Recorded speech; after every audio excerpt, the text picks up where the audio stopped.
Hey, I'm gonna read some of the second chapter of Genesis. I think I went a little too fast in the first chapter, and I tried to cover too much in 10 minutes, and so I think I'm gonna go a little slower, and this time I'm gonna try to read the footnotes as well. So I think I'm going to read some of the verses first without any footnotes, then I'll go back and I'll go verse by verse and I'll add the footnotes back in.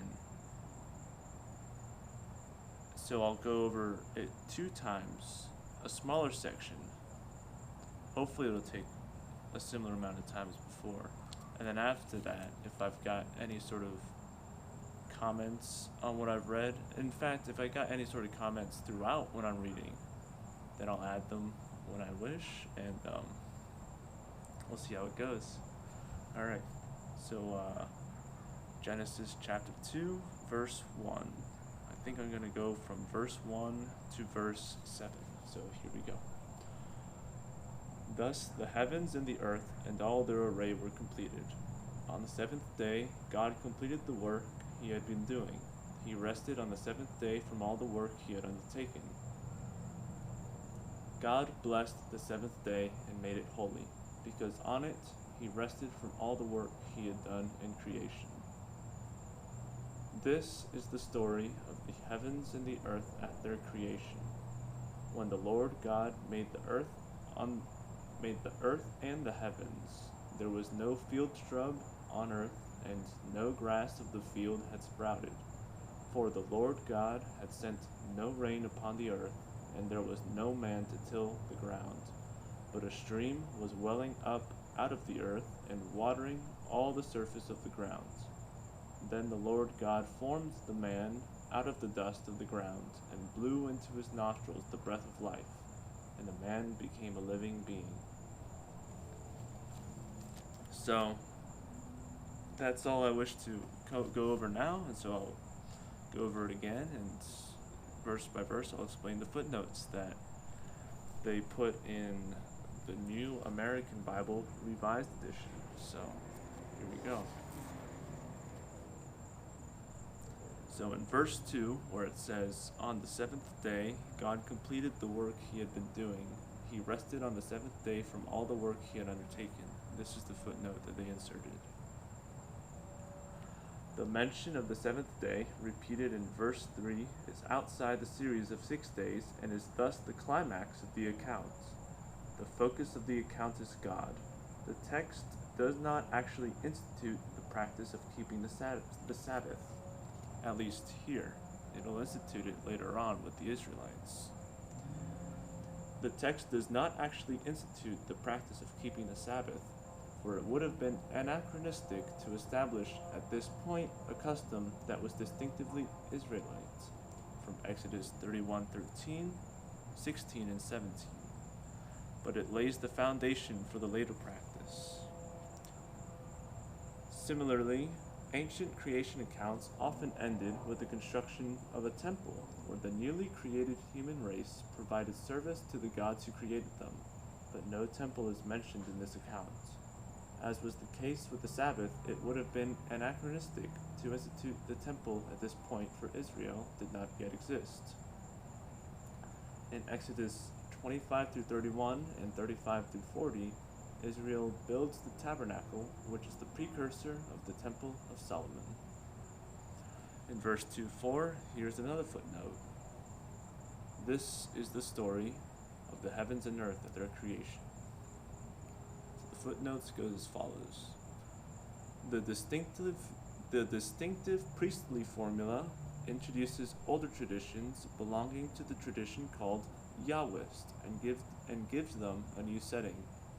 In the first part of Genesis, the formula, "this is the story," or a similar phrase, occurs 5 times, which corresponds to the 5 occurrences of the formula in the second part of the book. Some interpret the formula here as retrospective, such as the story, referring back to chapter 1, but all its other occurrences introduce rather than summarize. It is introductory here. The priestly source would hardly use the formula to introduce its own material in chapter 1. The cosmogony that begins in verse 4 is concerned with the nature of human beings, narrating the story of the essential institutions and limits of the human race through their first ancestors. This cosmogony, like 1:1 through 3, uses the when-then construction common in ancient cosmogonies. The account is generally attributed to the Yahwist, who prefers the divine name Yahweh, here rendered Lord for God. God in this story is called the Lord God, except in 3:1 through 5. Lord is to be expected in a Yahwist account, but the additional word God is puzzling. In verse 2:5, here's another footnote. Man. The Hebrew word Adam is a generic term meaning human being. In chapters 2 through 3, however, the archetypal human being is understood to be male, Adam. So the word Adam is translated man here. So Adam is the general human rather than a particular human in this account. So that's why when we read about Adam's sin and his fall from grace, it's not his particular sin, but the sin of mankind in general. And that's where it comes from. It's because it's not a particular Adam, it's not a particular man. It was mankind in general before it diverged into other men.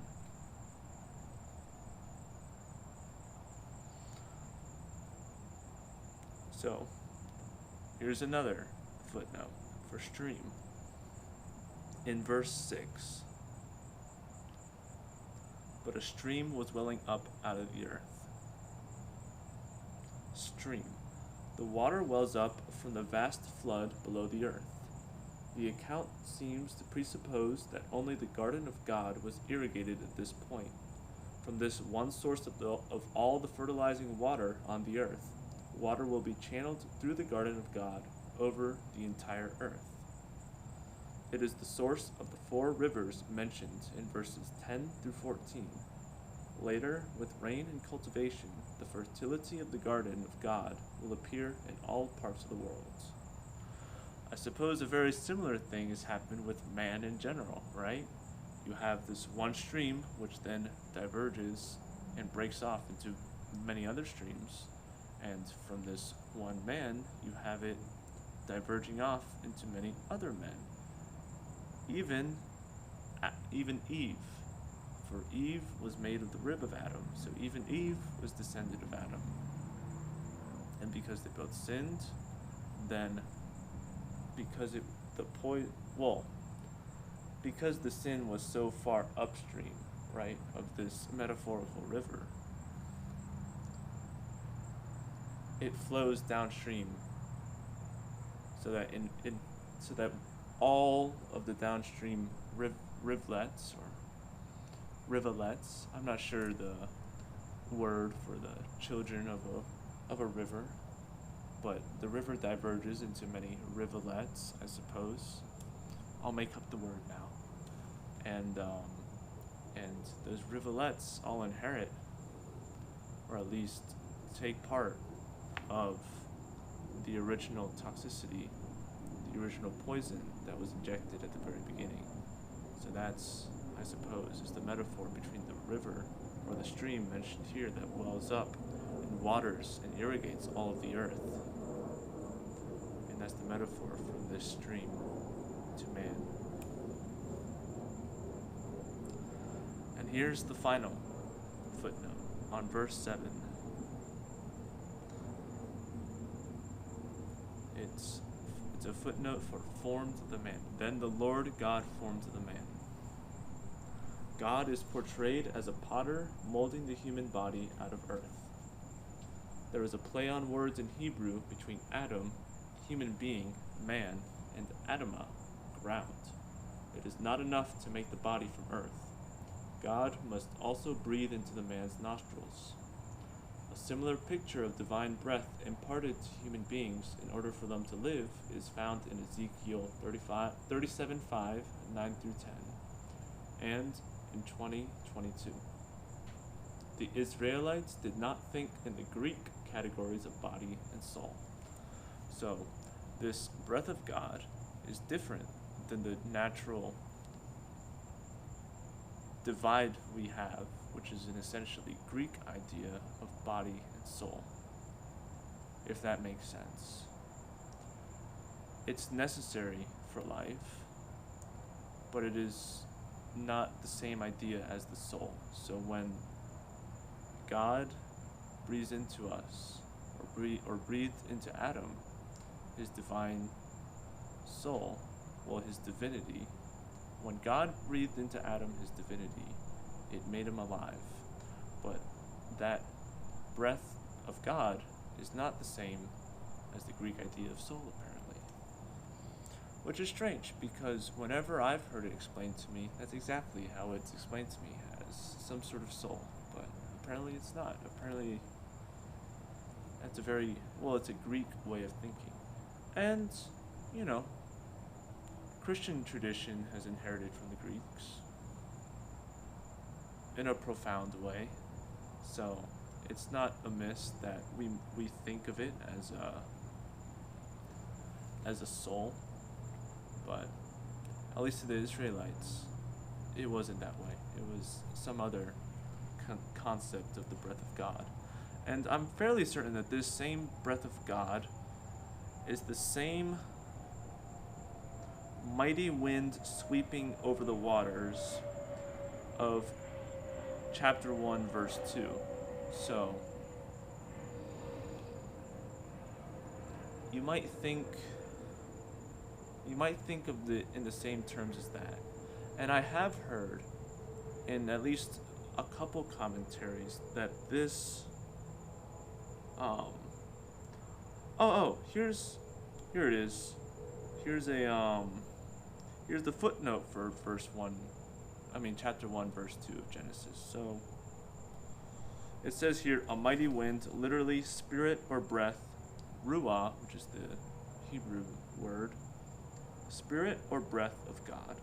So it's probably the same. I don't know if they used ruah specifically in chapter 2, verse 7, but I suspect that they did. And in addition to that, I have read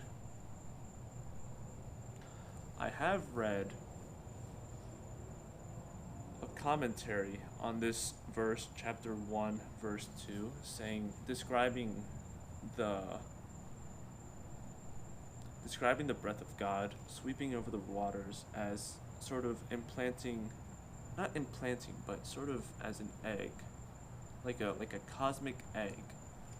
I remember reading that. I'm not sure what it means, but it to me it seems like it's sort of what it was.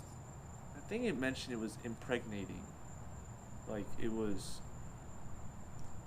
The Spirit of God was impregnating the chaos in order for something to emerge from it. That's what I remember reading in a commentary, but this was like a 17th, 18th century commentary, so I don't know how accurate it was, but I do remember reading that.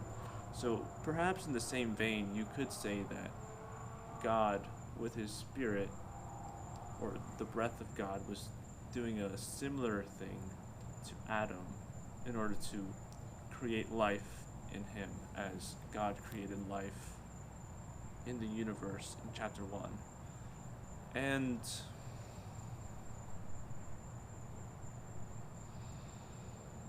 it did say here that, what was it? In one of these footnotes, it said that this second chapter is more concerned with human matters, whereas the first chapter is more concerned with universal creation. So the first chapter is concerned more with universal creation, and the second chapter is concerned more with the creation of human institutions and patterns and behavior. So it's little wonder that they use the same sort of imagery to describe both foci, if that makes sense. Alright, I'm going to stop it there.